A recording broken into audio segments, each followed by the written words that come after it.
Bonjour tout le monde, j'espère que vous m'entendez bien. Parfait.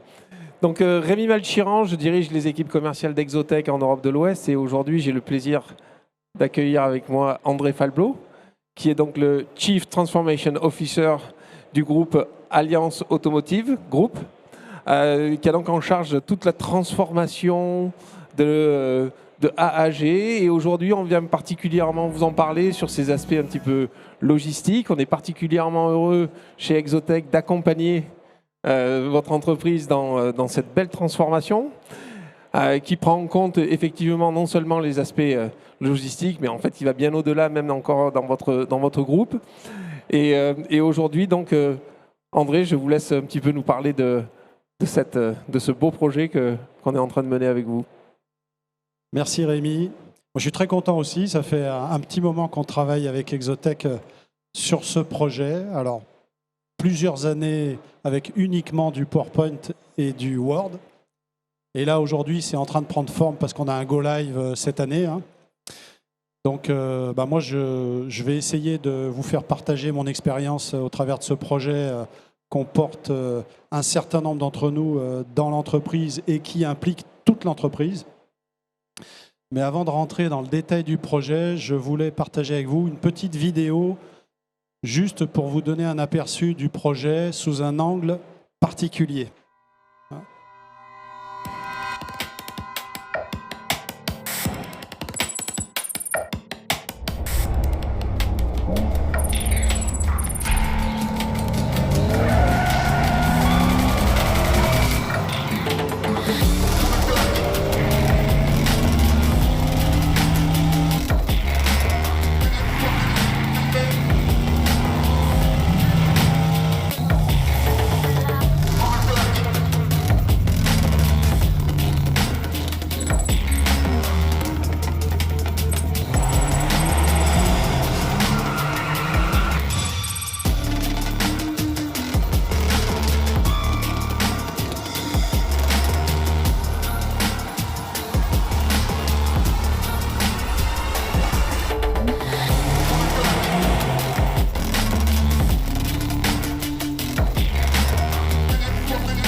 Alors, Alliance Automotive Group, en fait, c'est une entreprise qui fait 1 milliard d'euros de chiffre d'affaires. On est spécialisé dans la distribution de pièces automobiles pour le marché français, avec 3500 collaborateurs sur le territoire pour distribuer et plus de 1000 collaborateurs sur les différentes fonctions, notamment supply chain.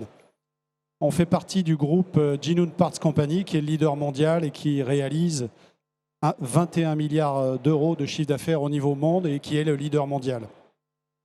Donc notre métier, c'est le business de la pièce automotive et le cœur de notre business, évidemment, c'est le service et la supply chain.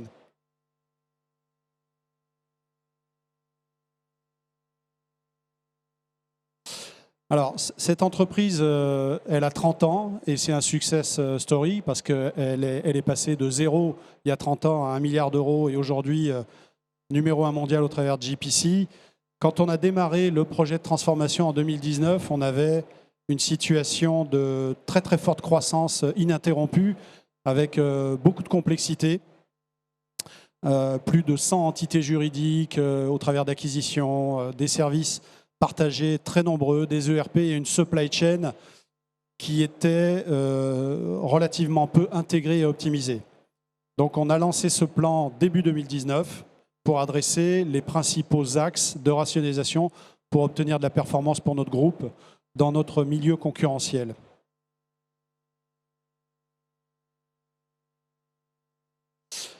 Donc on avait une très très grosse ambition parce qu'il y avait fort à faire pour transformer le groupe et passer un nouveau cran de transformation.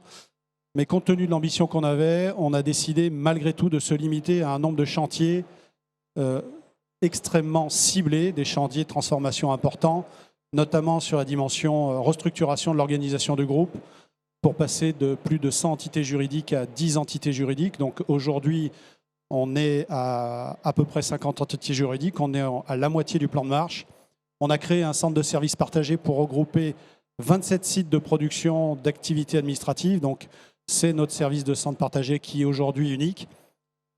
On a également une roadmap de rationalisation des ERP. Donc là, avec le projet qu'on va vous présenter aujourd'hui, on est sur la deuxième tranche. On s'occupe également de la stratégie digitale, étant donné que pour porter notre business, on a besoin d'outils digitaux extrêmement performants. Et ça fait le point le plus important, effectivement, qu'on va détailler, c'est notre supply chain. Et donc, on a eu le projet de créer une plateforme ultra automatisée que vous avez vue en vidéo. Alors, ce projet, vous le voyez sur l'écran, c'est une plateforme de 47 000 m² qui se situe dans le Grand Sud parisien, très bien positionnée pour la livraison en J+1 qui est notre cœur de métier, avec des capacités d'extension importantes parce que notre croissance, elle ne va pas s'arrêter là. On continue, on a de grandes ambitions pour les années à venir. Une plateforme qui s'adapte tout à fait bien à la technologie Exotec, étant donné qu'on a une hauteur sous toit de 12 mètres, ce qui nous permet que dans les cellules où on installe la technologie Exotec de remplir totalement le volume. Et c'est ce qu'on a fait, vous allez le voir. Une plateforme extrêmement récente, car elle avait été designée pour un client important, que vous connaissez peut-être, c'est Toys R Us, qui devient notre plateforme technologique de référence. Et évidemment, on s'est associé très très fortement et on s'est appuyé sur la technologie de Manhattan et d'Exotec. Et on va voir que cette association est un vrai outil de performance. Donc on veut faire de cette plateforme notre outil de conquête, notre outil de démarcation. On veut être les premiers dans notre secteur du retail de la pièce automobile. Et là-dessus, on est très confiant. On a un go live prévu cette année. Et on fonce. Alors, les intérêts de ce projet de plateforme automatisée, ils peuvent se diviser en trois grosses drivers. Le premier, évidemment, c'est le business. Avec cette technologie, on réduit très, très fortement les cut-offs, on améliore le service pour les clients, on a des délais d'exécution extrêmement raccourcis.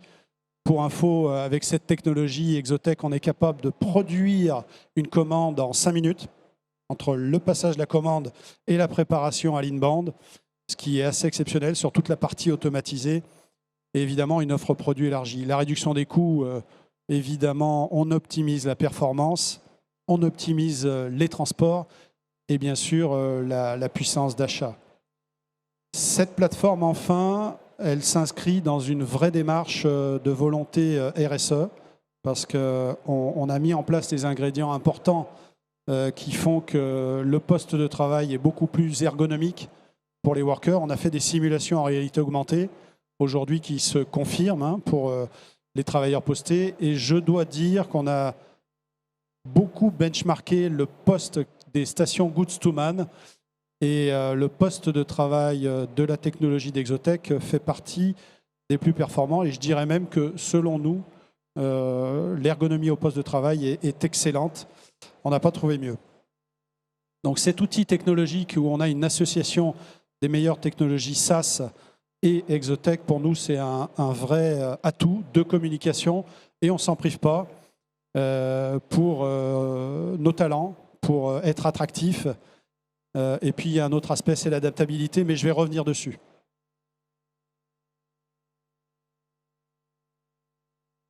Alors, Exotec est très rapide, par contre, les slides. Voilà. OK. Alors, ce projet, quand on l'a commencé, je pense qu'on était complètement fou. On l'est toujours. Parce qu'en fait, quand on a lancé le projet de cette plateforme, on a voulu en fait faire une refondation complète de nos outils et nos systèmes. Quand on fait le décompte des stream projets, parce que là, je sais que je parle à des experts de la supply, donc c'est des termes que vous connaissez, on a en fait 10 projets qui avancent en parallèle parce qu'on a, comme je disais, un nouvel ERP, un nouveau WMS, TMS, Exotech, un nouveau process, un nouveau bâtiment, et j'en passe. Et donc, c'est vraiment un programme, c'est un projet qui est global, qu'il s'agit de piloter avec toutes les interdépendances que vous imaginez. Il y a également toute la dimension ressources humaines parce qu'on parle de transférer nos 2 sites, région parisienne, sur un seul site. Et évidemment, il y a des impacts de change management qui sont extrêmement significatifs. Alors la présentation d'aujourd'hui, on a prévu une demi-heure de présentation, mais évidemment, à la fin, si vous avez des questions, n'hésitez pas.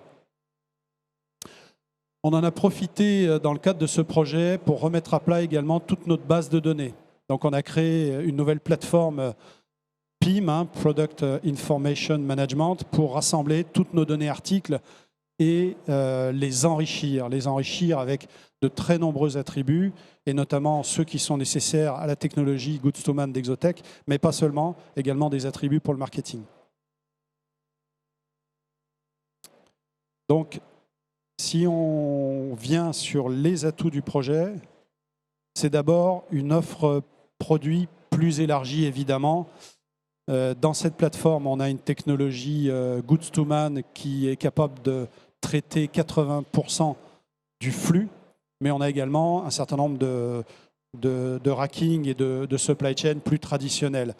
Donc on va booster notre offre, on va en profiter sur les pièces grande vente et sur des produits typiquement de notre business automotive, l'huile, les batteries, la carrosserie, la peinture et j'en passe, parce qu'on va évidemment en parallèle faire tout un travail d'élargissement de l'offre.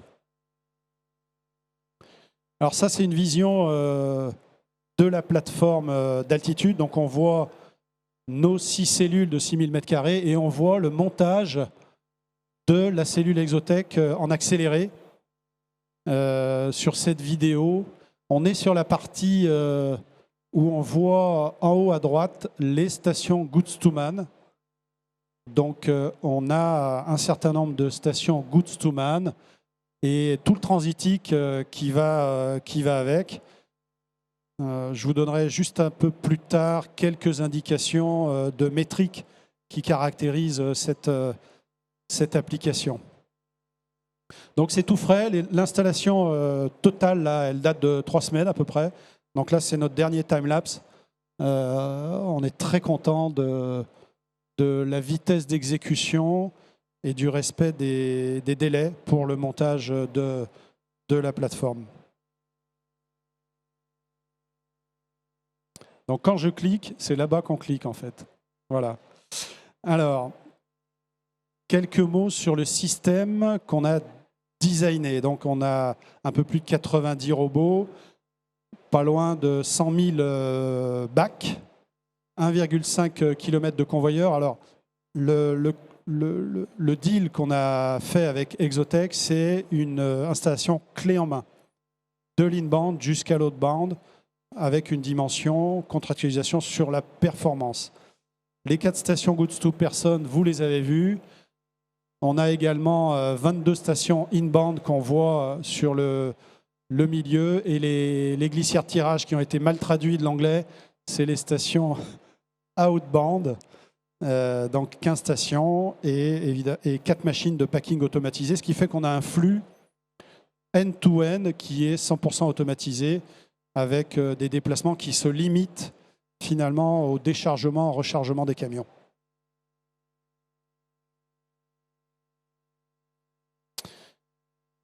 Comme je vous disais, ce projet, c'est un programme et il était extrêmement complexe, et je pense qu'on a cumulé presque tous les risques. Donc la façon dont on a dû traiter ce programme, c'est de dérisquer à tous les endroits où il était possible de dérisquer. Donc la question numéro 1 pour réussir un tel projet, c'est d'abord le leadership de l'équipe. Donc, le COMEX d'AG France est 100% impliqué et réellement, on s'en est assuré. On a fait toutes les boucles nécessaires pour avoir un sponsorship et une application forte, intime, avec une organisation également de la direction générale extrêmement rapprochée. La technologie Exotec, une des raisons pour laquelle on l'a retenue, c'est qu'elle nous a permis, quand on compare aux technologies qu'on a étudiées dans les phases de shortlist, d'avoir une seule technologie pour traiter nos runners et nos low runners. On avait étudié d'autres solutions que vous devez connaître en associant du shuttle avec des étagères mobiles, etc., ou du mini-load. Bon, une des façons de dérisquer, c'est aussi d'avoir un seul système WCS pour adresser l'ensemble des flux end-to-end, compte tenu de la complexité des systèmes d'information déjà pour commander l'ensemble. L'excellence dans l'exécution de la chaîne d'approvisionnement, donc effectivement, en parallèle, on travaille sur toute la partie amont et aval de l'alimentation et de l'outbound de la plateforme, en parallèle et non en séquentiel. Le processus axé sur la performance, j'y reviendrai juste après. Un autre élément essentiel dans la conduite de ce projet et de ce programme, c'est la sélection de nos partenaires. On a voulu s'associer avec des partenaires sur lesquels on n'a pas voulu prendre de risques, étant donné l'accumulation des streams à manager en parallèle. Et pour la petite histoire, quand on a sélectionné Exotec, c'était encore une start-up qui n'était pas très connue, qui n'avait jamais œuvré dans l'automotive, qui n'était pas encore une licorne, qui a beaucoup changé depuis. Et j'avoue que moi-même, j'ai beaucoup résisté avant d'être convaincu, parce que je ne voulais pas être un early adopter sur une technologie dont on ignorait finalement les track records. Mais après avoir étudié l'ensemble des forces et des faiblesses, finalement, on a tous basculé vers la technologie d'Exotec. Et aujourd'hui, on ne regrette pas du tout. Je dirais même que c'est un de nos axes de communication forts et on en est fiers. Les autres partenaires, il y en a de nombreux, parce que vous imaginez qu'on fait appel à des spécialités très nombreuses, des cabinets spécialisés en supply chain, fiscalité, légal, HR, social, etc., etc. Je crois qu'on doit avoir 27 partenaires externes dans le projet. Ce qu'on a voulu faire, c'est prendre des partenaires capables d'adresser le plus grand nombre de compétences pour éviter d'avoir des couches de décisions qui génèrent trop de complexité.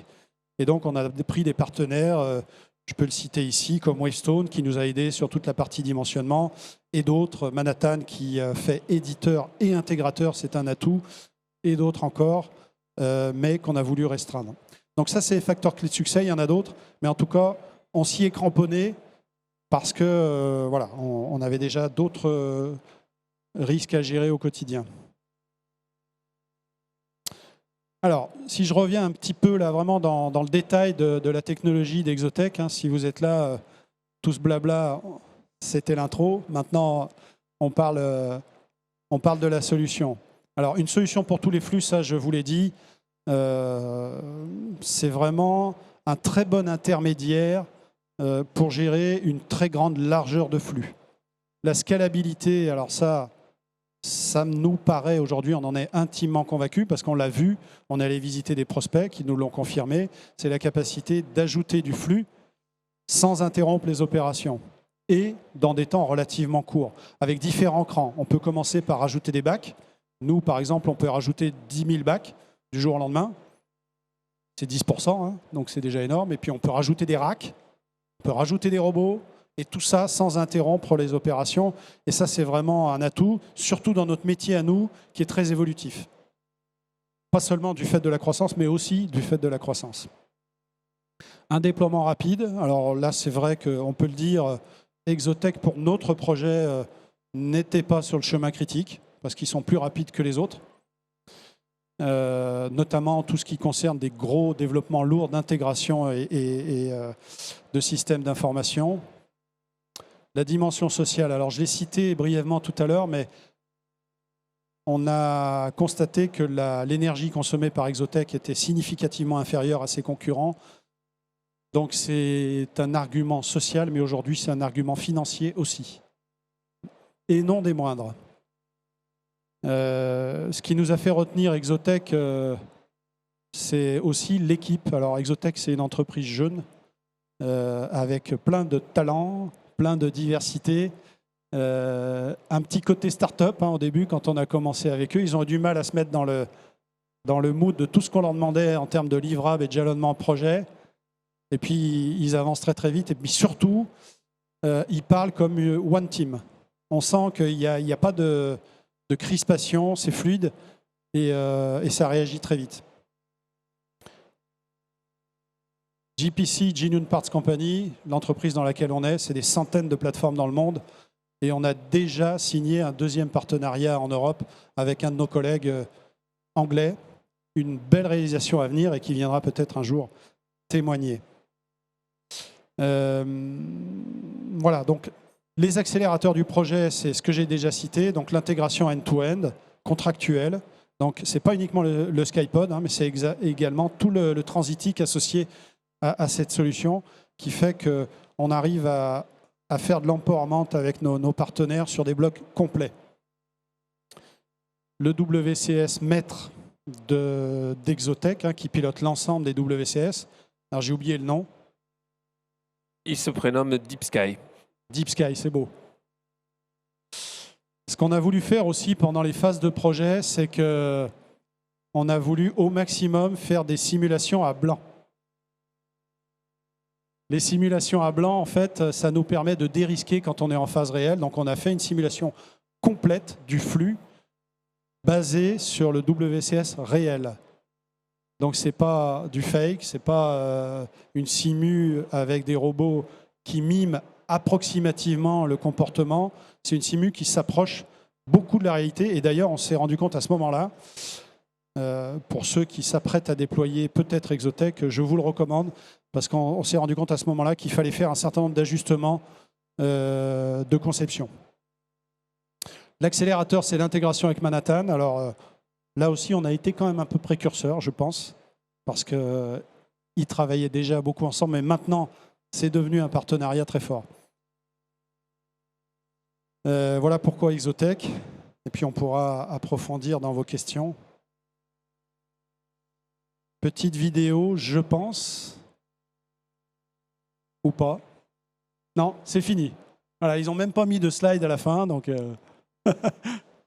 allez, on peut remettre le slide d'avant si vous voulez. Voilà. Bon, je vous laisse la parole. Non, mais merci André, merci beaucoup. Vous avez mentionné effectivement les raisons de ce choix, le côté un petit peu start-up à l'origine d'Exotec, et j'imagine que ça a été forcément une vraie décision importante d'engager une entreprise aussi jeune que la nôtre au moment de ce choix-là dans un programme de transformation aussi ambitieux. Maintenant, on évolue extrêmement vite aussi chez Exotec. On essaye d'apprendre le plus possible de nos premiers projets. Et effectivement, je pense que notre vocation, et ça, on est très fiers de le faire pour vous, c'est cette capacité à intégrer désormais des projets vraiment end-to-end.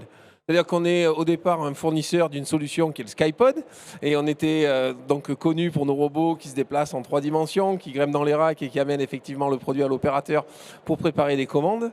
Et de plus en plus aujourd'hui, on est effectivement sollicité, comme vous l'avez fait, pour des projets de cette ambition-là, qui sont véritablement des projets d'intralogistique. C'est notre métier, on n'a pas vocation à sortir des 4 murs de l'entrepôt, mais véritablement, par contre, pour vous fournir une solution clé en main, qui soit véritablement une solution performante, et c'est sur ces éléments-là qu'on s'engage.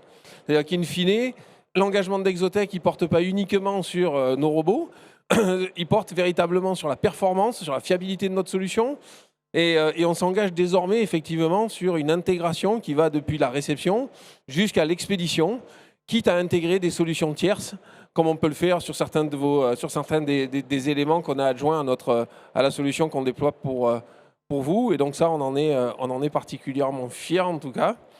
Et vous avez évoqué aussi l'aspect l'évolution et désormais un petit peu d'autres projets qui s'offrent à nous, notamment au Royaume-Uni. Et ils avaient un petit peu, je pense, la même attitude au départ que de défiance, parce que c'est pas parce que vous nous aviez choisi que... C'est leur nature aussi. Peut-être. Mais en tout cas, ils avaient également, ils nous ont très sérieusement challengé sur notre capacité à déployer un système extrêmement ambitieux là-bas aussi. Et on est très fiers de chaque fois de convaincre par nos solutions, notre engagement et en démontrant notre valeur. Et ça, on est très heureux d'avoir réussi à le faire à vos côtés. Et vous avez évoqué dans votre présentation des éléments un petit peu qui tournent autour de votre plan RSE, des éléments liés un petit peu à l'ergonomie de la solution. Qu'est-ce qui, à ce titre-là, différencie un petit peu la solution Exotec de ce que vous avez pu rencontrer ? Alors, il y a un élément que je n'ai pas cité, mais qui est marquant quand on visite une installation Exotec par rapport aux autres, c'est le silence. Aujourd'hui, le bruit sur le lieu de travail, je pense que ça va devenir un vrai problème au niveau des conditions de travail. Et sur ce thème, on ne va pas dire que on a coché la case quand on a sélectionné Exotec, mais ça en faisait partie. Vraiment, il y a une différence. Et ça, c'est très important pour nous. Le deuxième aspect, c'est, et là, peu le savent, quand on compare avec d'autres technologies, en été par exemple, on a dans l'équipe projet des personnes qui ont maîtrisé tout type de technologie. Je ne citerai pas les autres technologies, mais qui s'apparentent plus, je dirais, au chemin de fer. Ça dégage beaucoup de chaleur. Et ça peut poser problème. Ce qui n'est pas le cas de la technologie Exotec, étant donné que finalement la consommation d'énergie est de l'ordre de 30 à 50% inférieure, donc beaucoup moins de déperdition de chaleur dans ces zones qui sont quand même extrêmement denses pour les travailleurs. Donc c'est des aspects importants pour nous. Bon, l'ergonomie au poste de travail, on a pu la constater, c'est un fait. Ça joue sur des détails. On est parfois sur juste une position. On a fait des études, nous, avec des logiciels spécialisés qui identifient les troubles musculo-squelettiques. Et il se trouve qu'on coche bien les cases, ce qui n'est pas le cas de certains postes de travail Goods to Man. C'est des choses, en fait, toute la partie RSE, c'est un sujet qui nous aussi nous anime beaucoup chez Exotec. On est en train de travailler aussi pour faire en sorte que les bacs, notamment, qui sont utilisés, soient construits à partir de bacs recyclables. Assez paradoxalement, on manque de plastique à recycler, ce qui peut être des fois assez étonnant. Mais ça fait partie effectivement également des enjeux sur lesquels on est vigilant, on est attendu et sur lesquels on passe pas mal de temps en R&D également dans nos innovations.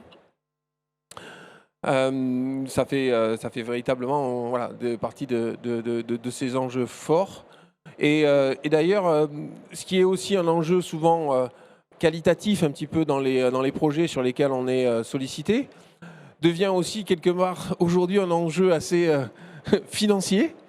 Vos collègues au Royaume-Uni notamment nous avaient amené à faire une étude sur les coûts de fonctionnement de la solution et notamment sur les faibles consommations énergétiques de nos technologies comparées à d'autres technologies. Et je pense que, sans nous donner exactement des chiffres, je pense que là-dessus, il y avait véritablement une valeur ajoutée assez significative de ce côté-là également. Je ne sais pas s'il y a des questions dans la salle, sinon on peut continuer à... Ah, monsieur.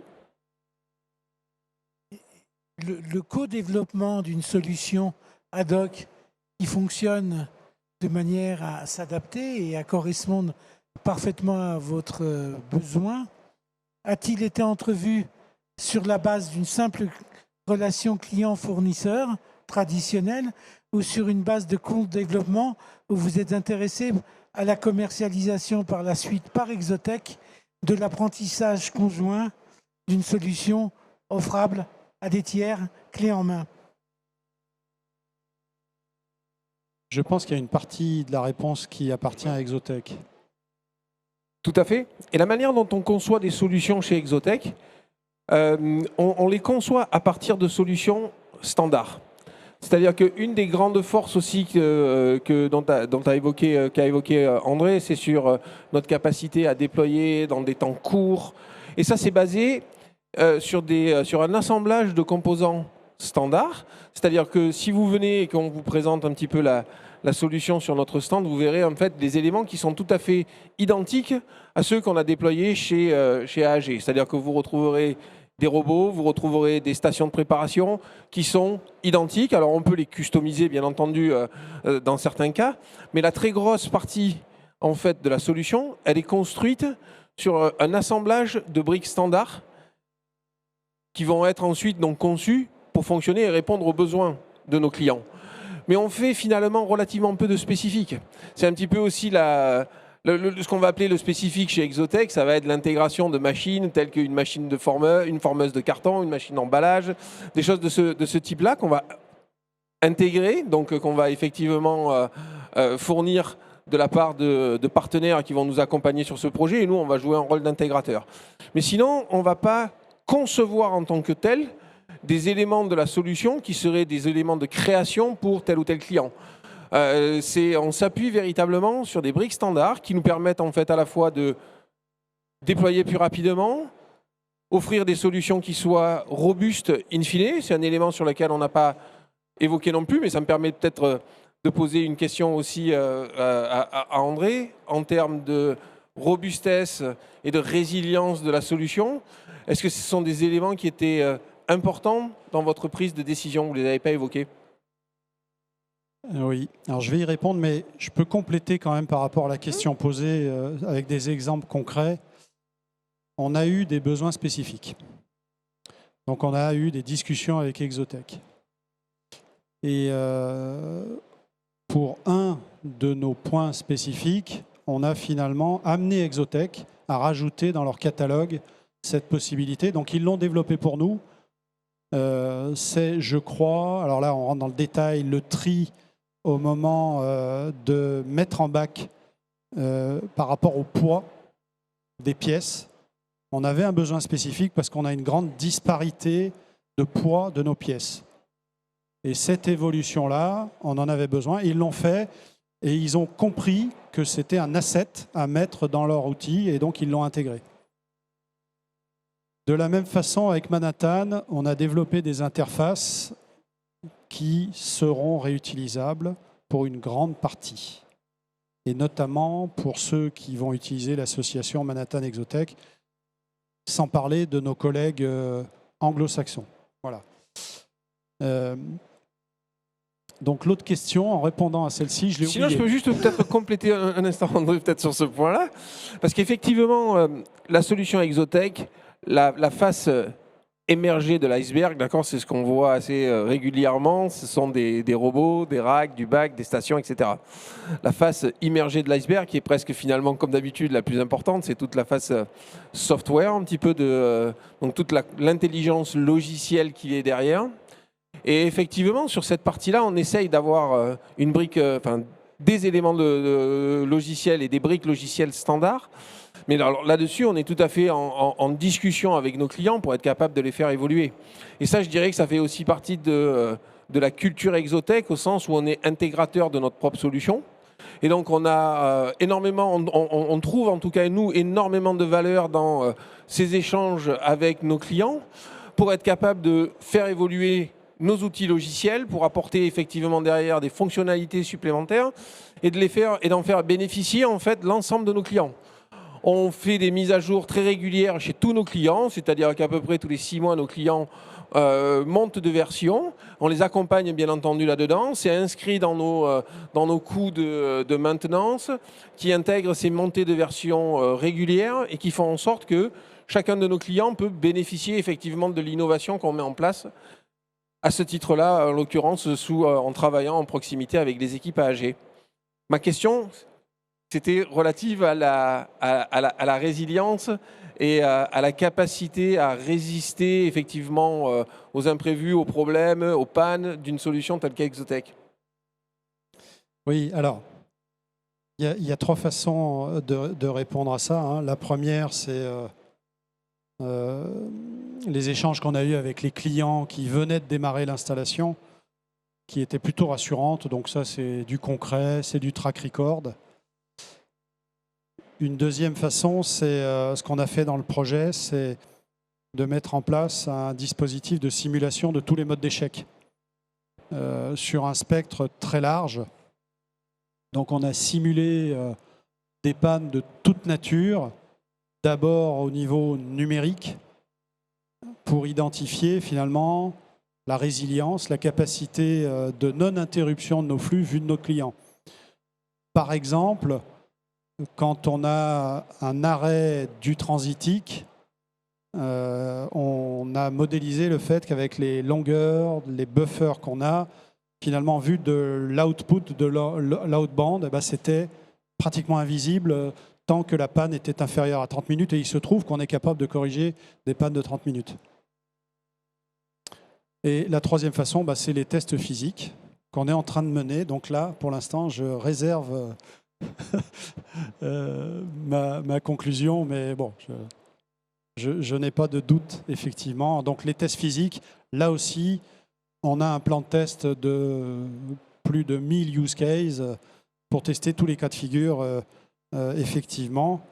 Et ça nous amène parfois à de la reconception partielle des flux en mettant un peu de redondance, en faisant en sorte de pouvoir avoir des zones de délestage, des bacs ou autres, ou alors pour l'injection dans la partie SkyPod. Voilà.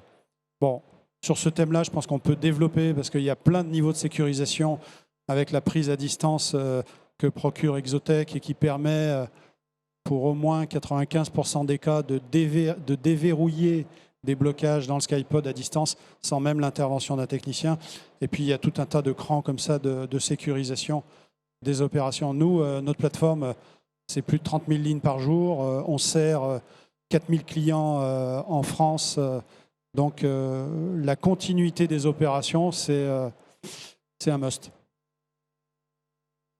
Excusez-moi, pour Exotech qui n'a pas soit compris, soit répondu à la question, est-ce que vous êtes prêt, en une phrase, à associer vos clients qui vous permettent un apprentissage, y compris de solutions de bugs telles que vient d'être exposé?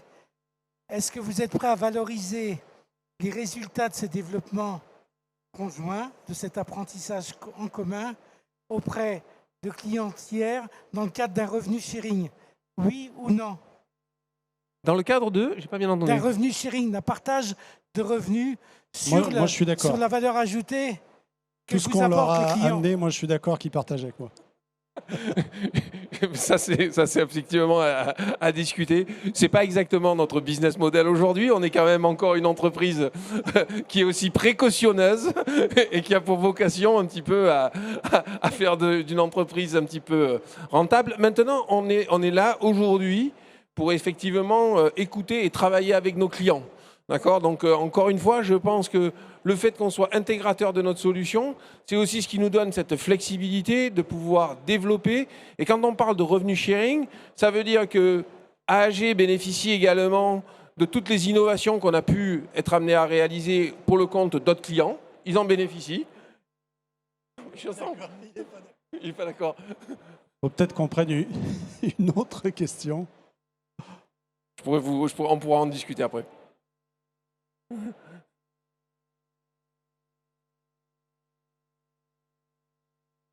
y a d'autres questions.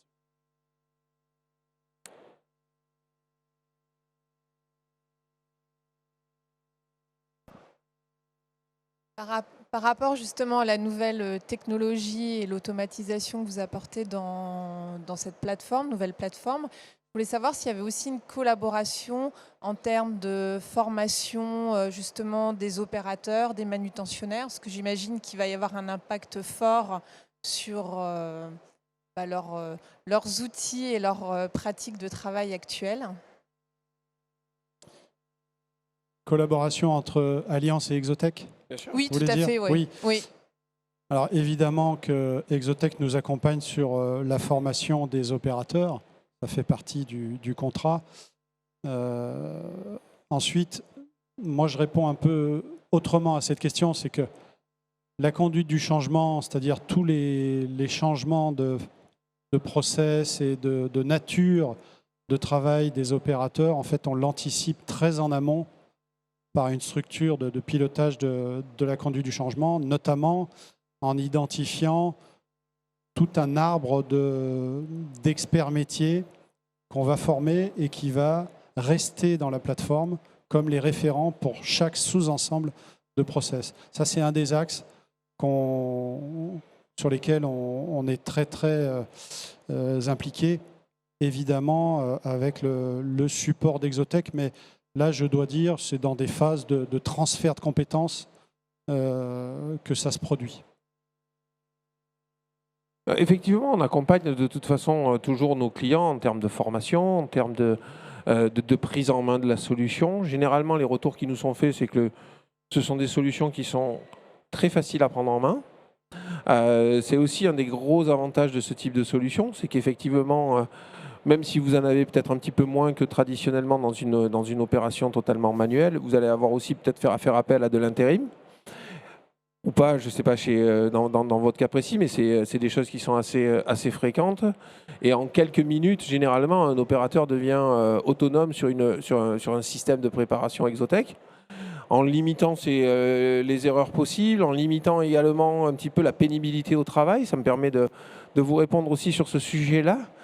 Parce qu'effectivement, certains de nos clients nous remontent le fait que pour des périodes de peak seasons, ils s'adressent à nous également pour des problématiques telles que de la location de robots, mais ils ont aussi besoin de faire appel à des travailleurs en intérim, et que venir travailler dans une solution robotisée telle que celle que vous allez déployer, c'est aussi un facteur d'attractivité. C'est-à-dire que pour eux, venir travailler pour vos opérateurs, venir travailler dans cet environnement-là, dont André tout à l'heure mettait en avant l'aspect silencieux, c'est aussi un environnement dans lequel effectivement, en termes de conduite du changement et de pénibilité, c'est-à-dire de ne pas se déplacer pendant des kilomètres, de ne pas forcément porter des produits très pondéreux, c'est vraiment là pour le coup le cas dans votre activité. C'est un véritable enjeu, et un enjeu à la fois de fidélisation et un enjeu d'attractivité, et donc de prise en main simple de la solution. Donc ça, ce sont un petit peu aussi des enjeux entre guillemets sociétaux qui vont participer en fait de la mise en valeur de votre entreprise dans le cadre de ce projet-là. Merci.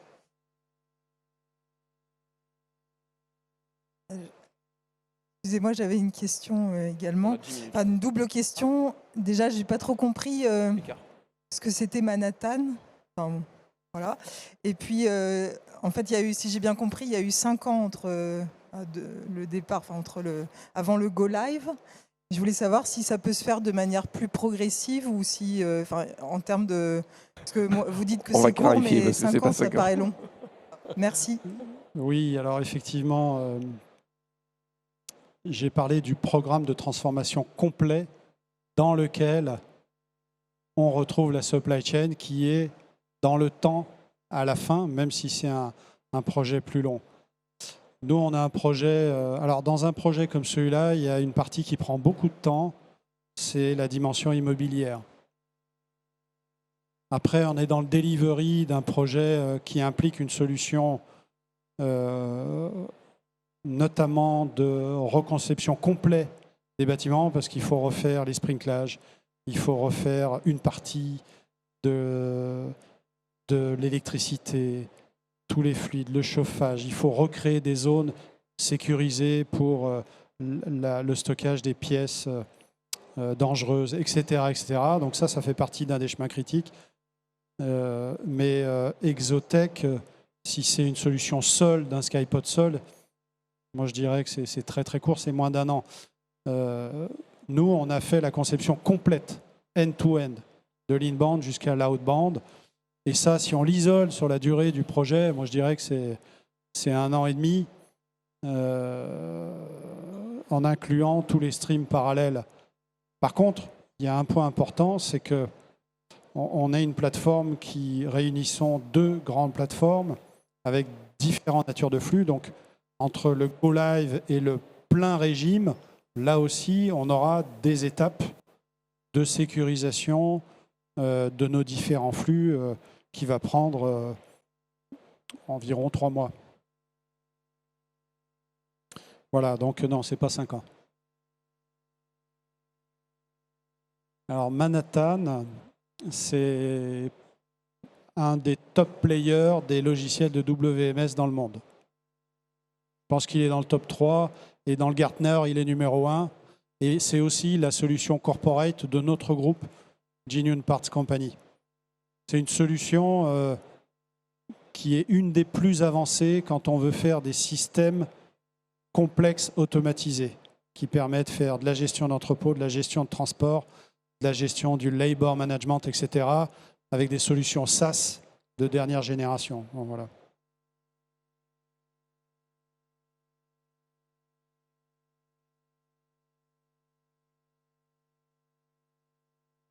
Bonjour. J'ai une question un peu technique. Vous avez annoncé 22 stations de inbound pour 4 de outbound. Ça paraît très bizarre comme... 15. Ouais. C'est sur un des slides précédents. Ah, ouais. Je pense qu'il y a un problème de recopie. Non, oui, c'est plutôt ça, en fait. C'est 22... Alors, vous avez l'expert à côté de vous, donc il va vous le dire. Ah.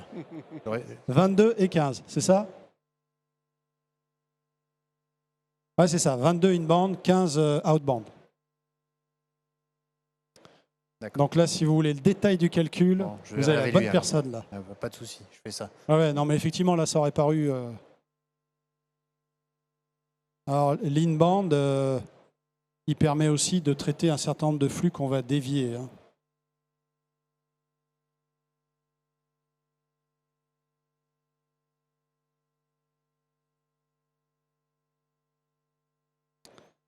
Bon, on avait dit pas de questions pièges, hein, franchement. On va essayer. Je pense pas qu'il soit piégeux.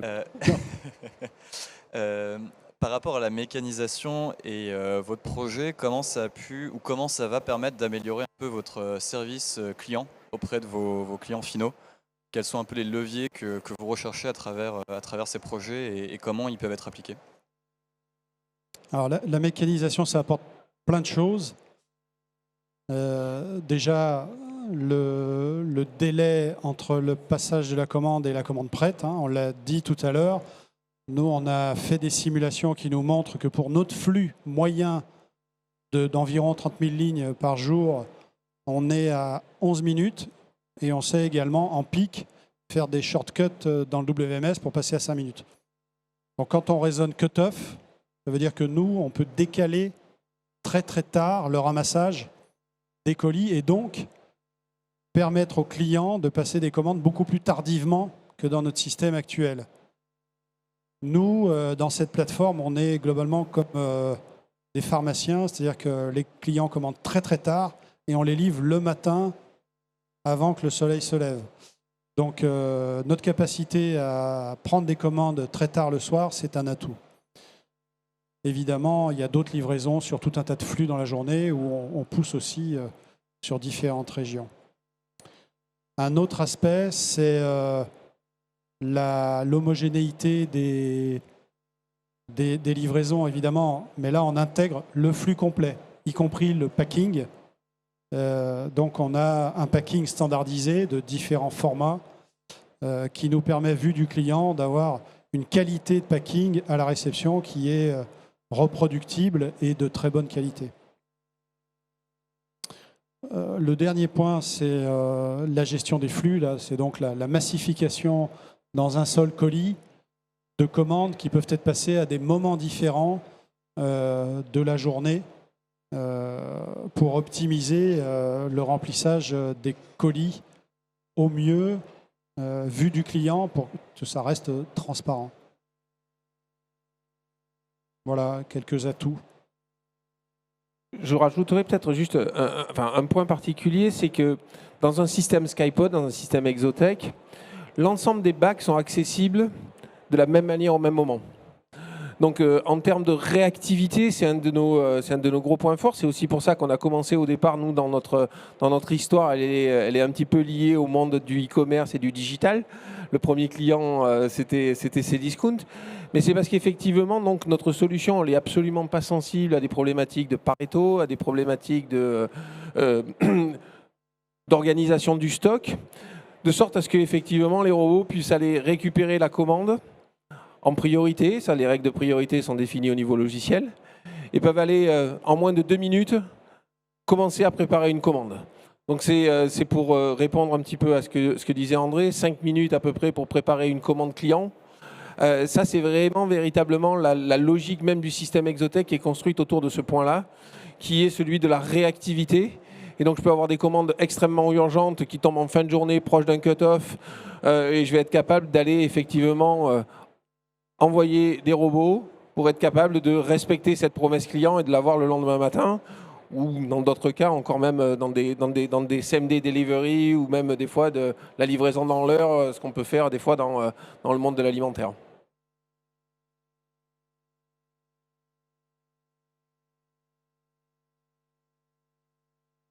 Encore 5 minutes. Pendant que monsieur pose sa question, je complète juste en disant que l'adaptabilité, ce n'est pas seulement l'augmentation de la capacité du flux, mais c'est aussi pouvoir traiter des natures de commandes un peu différentes, et notamment le B2C.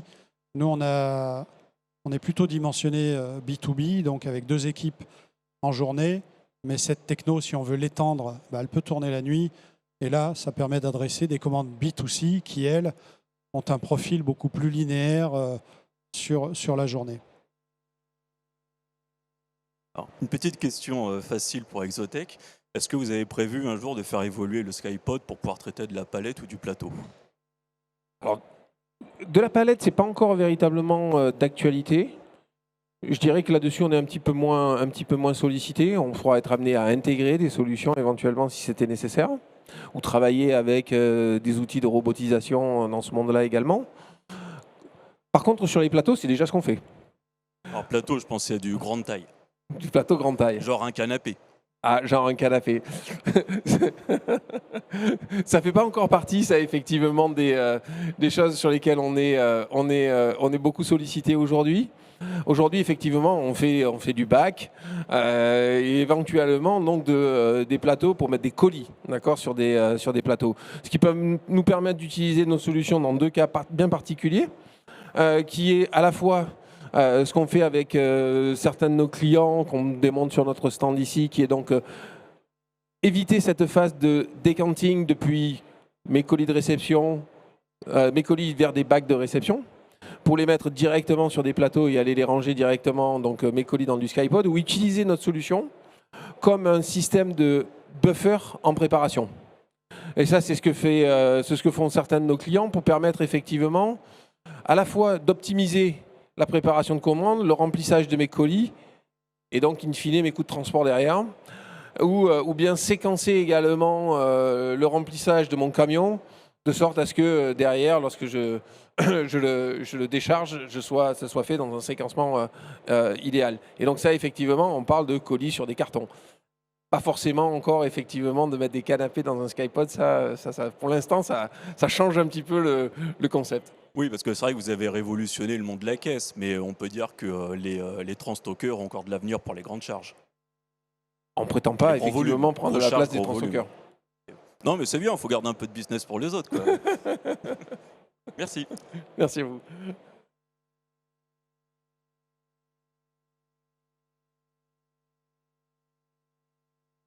Bah écoutez, je vous remercie. Je remercie encore énormément André pour votre participation aujourd'hui et pour toutes les opportunités de ce magnifique projet. Merci beaucoup. Merci Rémi, merci à tous.